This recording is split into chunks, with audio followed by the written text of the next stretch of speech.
Hello বন্ধুরা, তোমরা সকলে কেমন আছো? আশা করি সকলে ভালো আছো।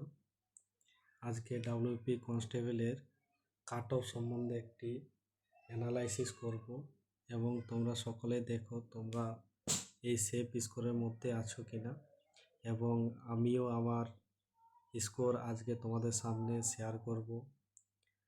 আমি জানি তোমরা সকলেই খুবই চিন্তায় আছো ডাব্লিউপি রেজাল্ট নিয়ে, এবং আমিও আছি।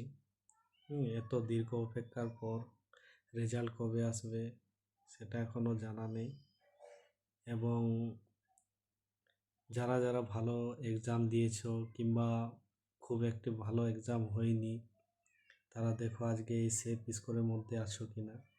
তাই ভিডিওটি বেশি বড় না করে তাড়াতাড়ি কাট অফটা অ্যানালাইসিস করা যায়, এবং তোমরা কে কত স্কোর করছো কমেন্ট বক্সে শেয়ার করবে।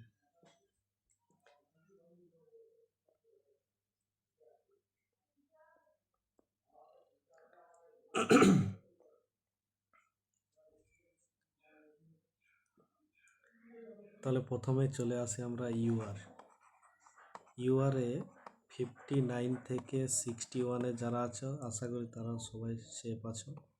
ওবিসি বি 56 থেকে 58, এবং ওবিসি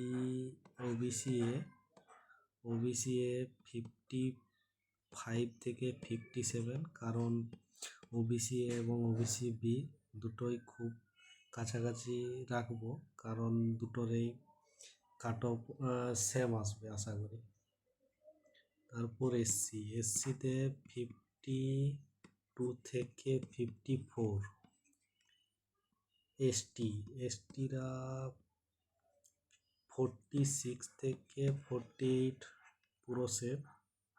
এবং আরেকটি চলে আসে আমরা ইডাব্লিউএস যারা আছো তারা 42 থেকে 45 এর মধ্যে যারা আছো আশা করি তারা 100% সিলেকশন পাবে, এবং আমি চাই তোমরা সকলে চাকরি পাও। ভগবানের কাছে আমি এটাই চাইব। বেস্ট অফ লাক, এবং তোমাদের কার কত স্কোর হচ্ছে সবাই কমেন্টে একটু জানাও। ঠিক আছে, আজকে এই পর্যন্তই।